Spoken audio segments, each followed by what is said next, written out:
morning, everyone. I was taken by surprise. I thought that Brother Umar was going to speak and then I was going to speak. And I just said to Tony, is somebody taking a picture of this audience? You all really need to see yourselves and go in the back here as well.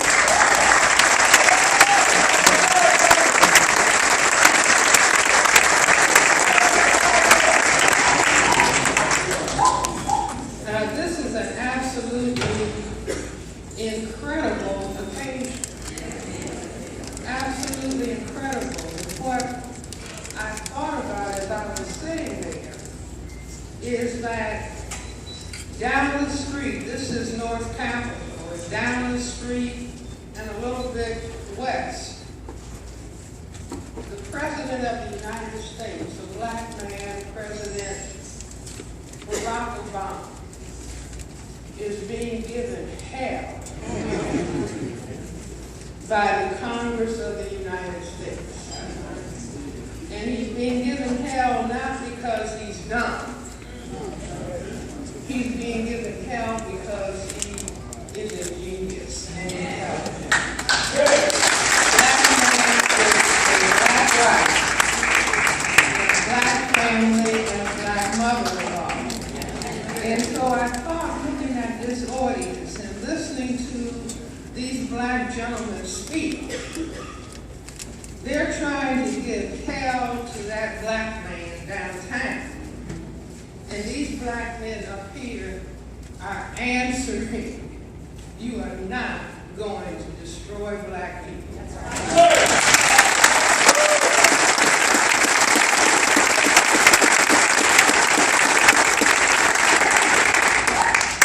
This is a really powerful, incredible occasion. I had no idea what I would be a part of or participating in.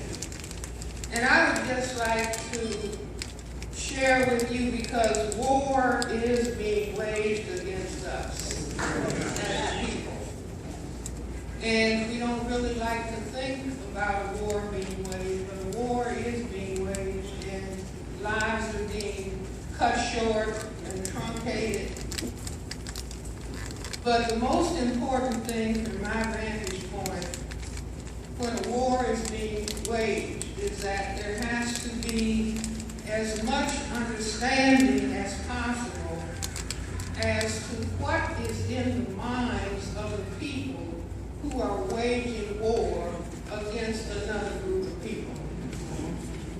So I'm just going to share with you how I started thinking about racism. I did my residency training in psychiatry in Washington, D.C. at St. Elizabeth's Hospital. And I had never really intended to be a psychiatrist, but that happened as a fluke. There are a lot of things that happen that you don't have a plan, but another level is planning for you. And so I started training in psychiatry at St. Elizabeth's Hospital, and there was nothing about black people's mental health that was a part of the training program. It was all about Freudian psychoanalytic theory, and we were even told that black people could not benefit from psychotherapy because they didn't have the intelligence. We were actually taught that the best treatment for black people would be medication. But I'm a third generation physician. My father was a physician in Chicago. His father was a physician in Chicago. And that kind of thinking didn't compute.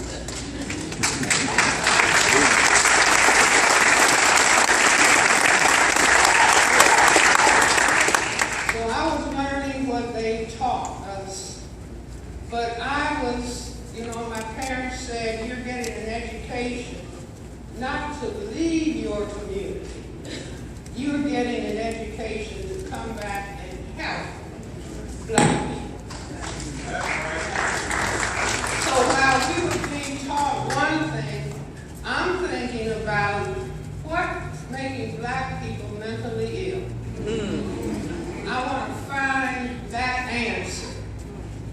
And so all of the patients that I interviewed, and we had to, take histories on white patients and black patients, but right in the middle of the histories on black patients was always something about racism. There are no black people who have escaped racism. And I used to think when I was an undergrad that I was a Marxist. And I remember going home and sitting in the dining room table, and my grandmother and parents were there, and I'm in college. I said, I'm a Marxist. And my grandmother said, the more education they get, the dumber they get. But for myself, I'm training in psychiatry, and what Marx had to say didn't provide any answers. But I saw all of this racism in the histories of black people.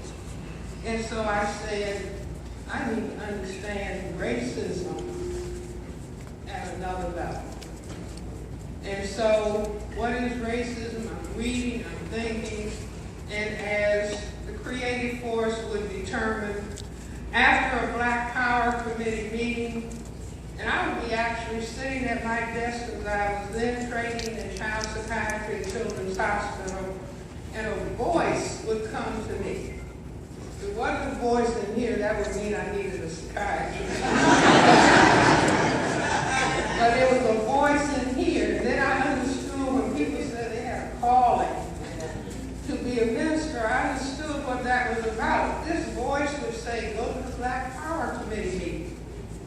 I never went to the meetings. Go to the Black Power Committee meeting. And it must have happened. I'm sitting in the evening writing up cases. And just over and over and over again, I don't know how many times the voice would be speaking to me till I finally went. And it was after going to one of those meetings. Black people, some people left the meeting and went to somebody's house, and everybody's sitting on the floor eating African food. And I hear a man on the other side of the room say, now, I'm looking as a psychiatrist for an answer about racism. And here I am at this gathering with black people after a Black Power Committee meeting, and a black man on the other side of the room was talking to some people, and he said, racism. Now, I'm looking for the answer. He said, racism is a system. And I said, I've got to, like a light bulb, I've got to talk to that man. Make a long story short, that was nearly full of humor.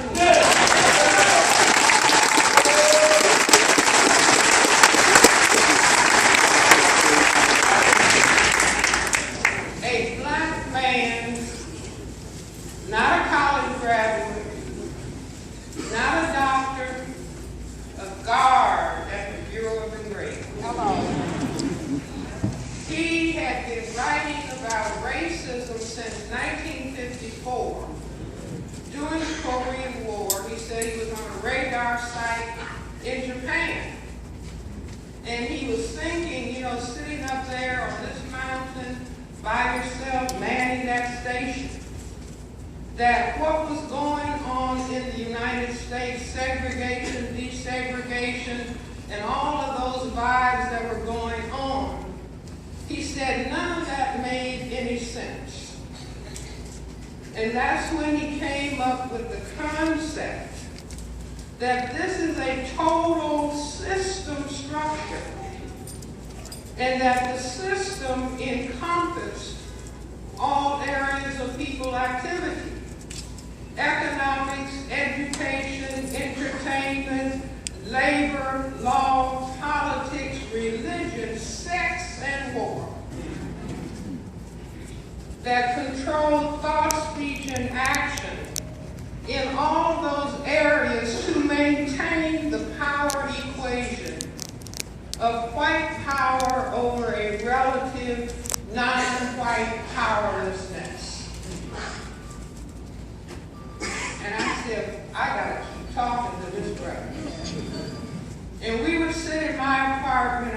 live on Fairmont Street, till 3 o'clock in the morning debating. And I had another colleague, Carl Hutchinson, who was training in orthopedic surgery.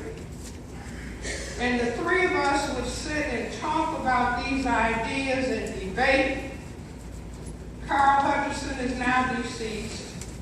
He called himself a Marxist, but we would be debating these ideas back and forth.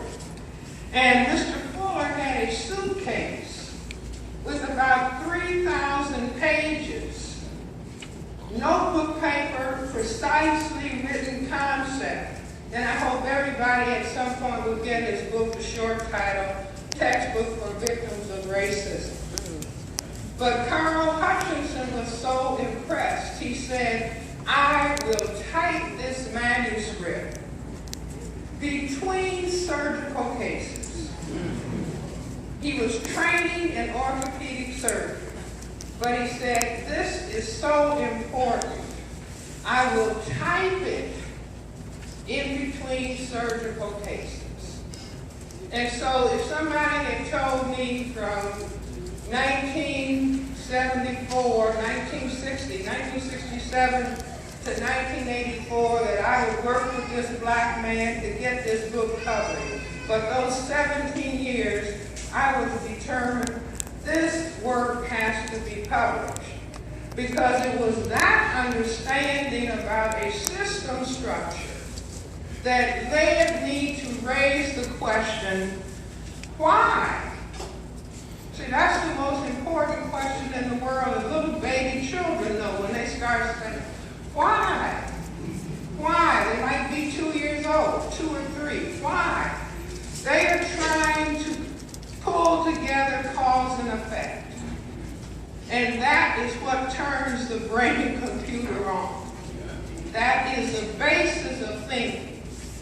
So I said, why would people put together a system on this planet for the power equation of white power over non-white powerlessness? And I say reading is more important than watching TV.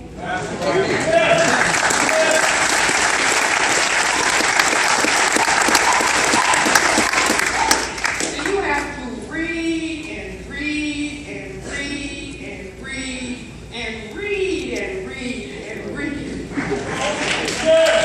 And your house is packed with books. So you can't hardly get around. There's so many books. Information is in books. See, and I'm worried about people having these little small things to look at. You see, as opposed to having a much broader view, going in a bookstore, going to the library. But anyway, that's okay. So what I came up with, see, because if you read, you're getting information. The information that I eventually pulled together when I said to my brain computer, why would they set up a system? Why would a system of white supremacy be set up? Racism being white supremacy. And so what I eventually came up with, and I'm standing in my kitchen doing the dishes and cooking, and the brain computer comes with the printout.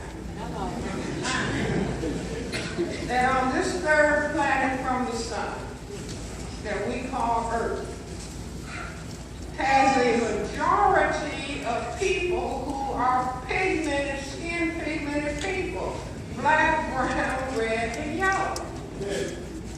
Only a tiny number of people, 1/10 of the people on the planet, fewer, have white skin.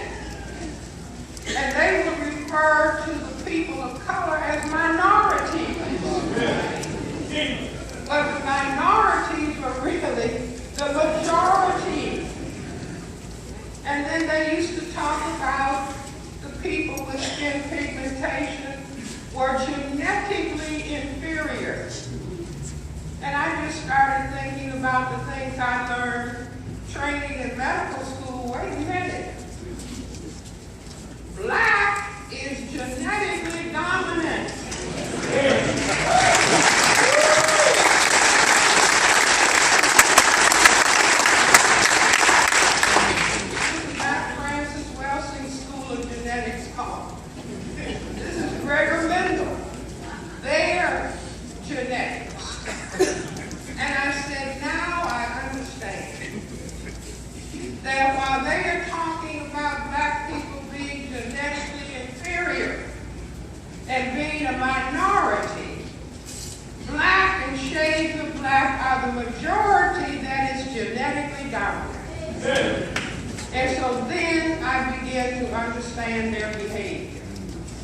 that if you want to start in the 15th century with Christopher Columbus circumnavigating the planet, and on those voyages of discovery, what the white people who had come out of Europe found out was everywhere they landed, it was some more colored people.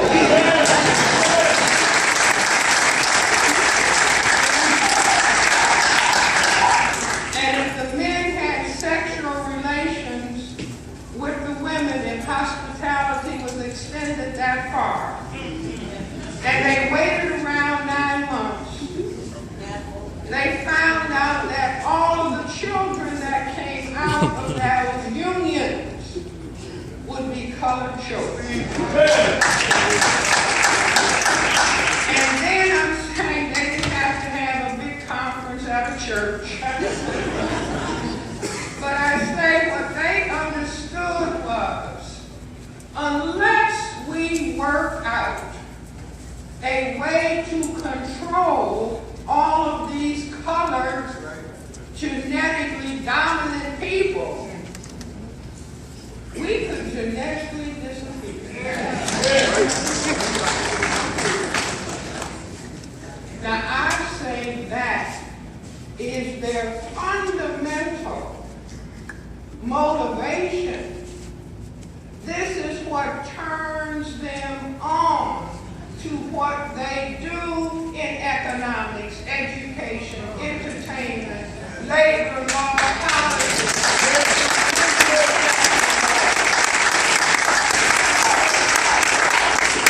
It is a struggle for white genetic survival to make certain that there is not genetic annihilation on planet Earth.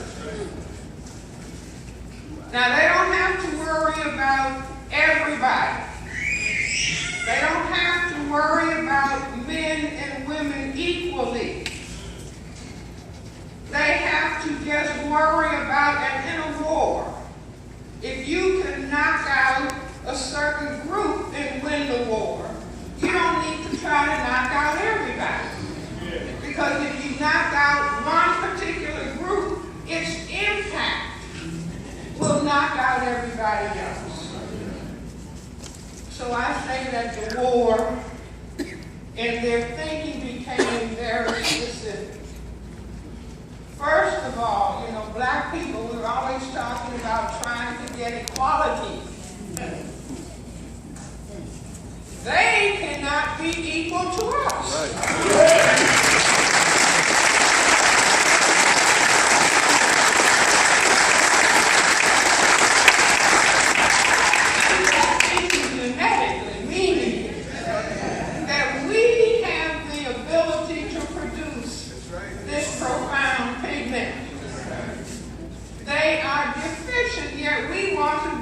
Equal to them. Maybe that's why we want to bleach our skin.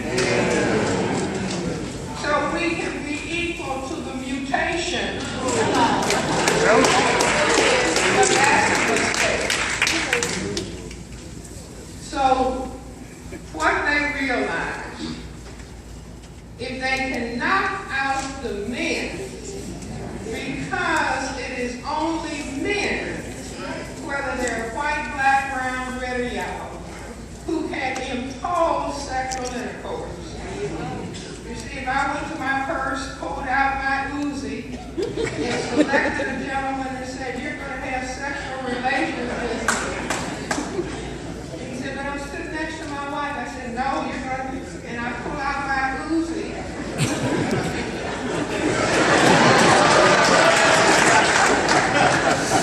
What happens, gentlemen? I frightened him. And so an erection, this is just basic physiology. An erection cannot be maintained in the presence of fear. So everything that is happening to us is because they have decided we're going to knock out the men.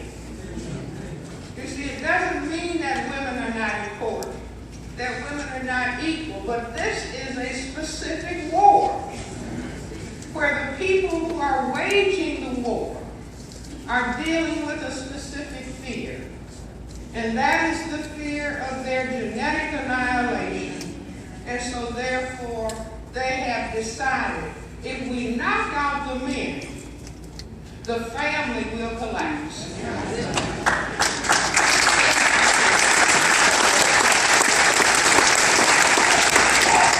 so then they tell us for 70% of the households, black households are female-headed. Pretty much. You see, we're supposed to feel ashamed. Even the president wagged his finger at black people. Shame on him. But he didn't understand racism, even though I sent him a copy.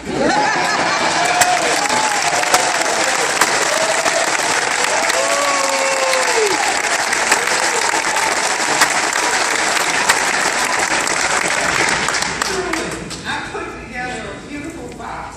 He got it on. I mean, it looked like a gold embossed leather. It looked like a volume, but you open it up and it's a box. And I put a copy of Neely Fuller's work. I put a copy of the ISIS paper and the Cress theory of color conversation. I never got an answer. So maybe the Secret Service tore it up. Now I sent a copy of the ISIS papers to Clinton. He sent a thanks. But anyway, back to this specific attack. See, we have to understand this war. And the war is now showing up in very interesting ways. In the movies, the attempt to put a black man wearing a dress.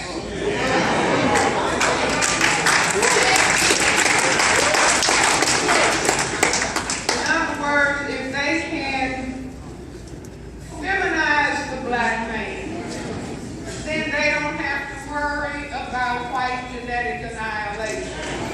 Turn the black male into a female and then you don't have to worry. Or if you remove the black man from the home, then the male children will not have father guidance.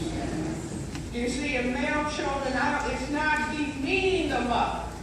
The mother could be ever so great and determined, but she can't show a male child how to deal with that.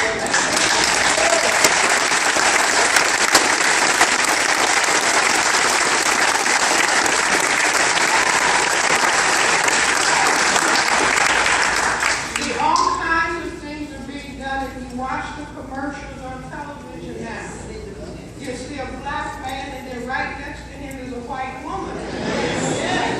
See, they're really playing. They call it hardball if you want.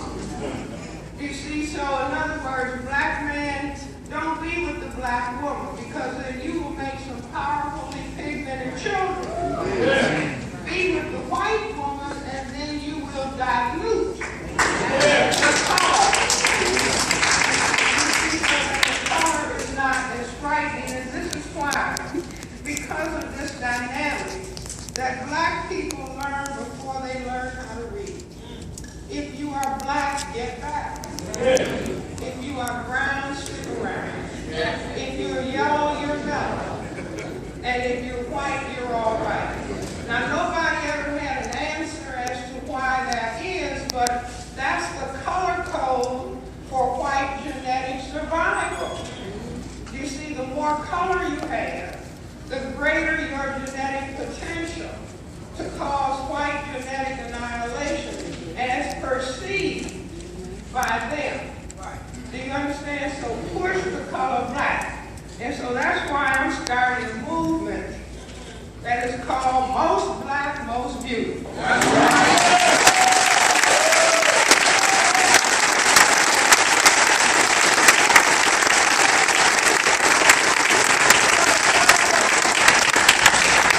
See, all the colors are fine. But we're going to turn the system of racism, white supremacy upside down on its head. If black black people is because we have been taught to hate ourselves because of our culture.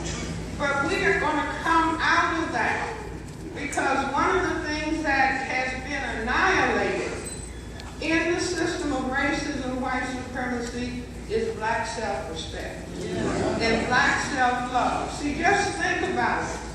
In the civil rights era, where black people, men and women, were going up against police dogs and hoses and police batons, being beaten, being killed, and the dignity and the pride that those people walked with and marched with in the presence of danger. And they came out of that, first of all, having transformed America. But they came out of it saying, black is beautiful.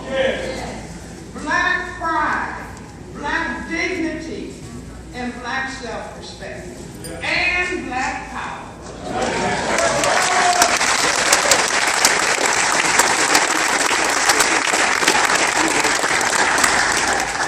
So the system, I don't know what kind of conference table they sat around, but they said, we can't have this. The power that these people brought to bear, we had enslaved them. We had discriminated against them with all kinds of laws. And they forced us to change those laws. So they said, well, I know what we're going to do. We're going to annihilate that level of black self-respect. And we can do it because we understand what our war is all about. So we're going to annihilate it with black exploitation movies, Superfly, black men and women calling each other names, selling drugs, shooting and killing each other. And they said, then we're going to fast forward, and we're going to have them call themselves niggers, call themselves bitches and hoes and gangsters and thugs and bow wow. And because we didn't understand, and they said, we're going to pay top dollar. We'll pay millions of dollars for you to psychologically wage war against your own people. And we started thinking that money is green power. It's not black power. You see, and so our self-respect has been taken to the lowest depths. You see, but nobody needs to blame themselves. As a matter of fact, let's go through the exercise. Hug yourself, everybody. Everybody. Repeat after me. I love myself. I mean, I really love myself. And I thank the Creator for giving me the courage to talk about difficult subjects. See, there's nothing more difficult that you can talk about than racism, white supremacy. It's no different. You can talk about homosexuality, you can talk about sexism, but don't talk about racism. But racism, white supremacy is key. And just as Tony was saying, we are the parent people on the planet. We're the mothers and the fathers of everybody on this planet.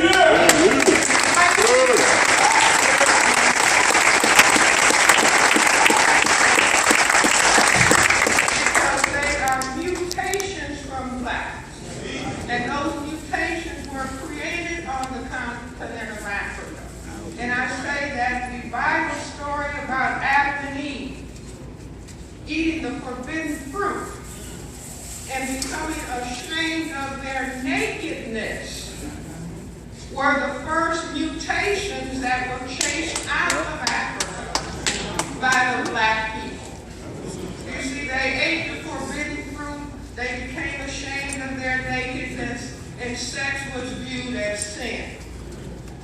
somebody might quarrel with me and say, well, I don't know about that, but that's my interpretation of what indeed happened and how the people who classify themselves as white ended up in Europe. It's just right straight north of the continent of Africa, either around the Mediterranean or crossing the Mediterranean, and then you are in Europe. And just like in laboratories, science laboratories, you can create a strain of white mice, or white rats, or white bunny rabbits after producing a mutation. So it's not a mystery, it's science as to how we get these colors. But I'm saying that if we understand the importance of racism, we wouldn't have ball games if it wasn't for racism. You see, out of the mindset of white genetic survival or being concerned about white genetic annihilation, if I said, what are the two series of ball games? See, people are looking at ball games all the time. That's the most important activity. There's a culture more important than church. Every season has a ball game. But in the white mind, they have two series of ball games. Most people are looking at it and they don't see it. And the two series are big brown balls and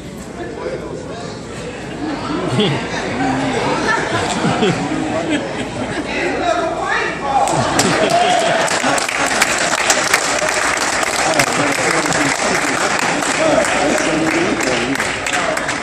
Now those balls are symbolic of the parts of the male anatomy that are referred to as balls.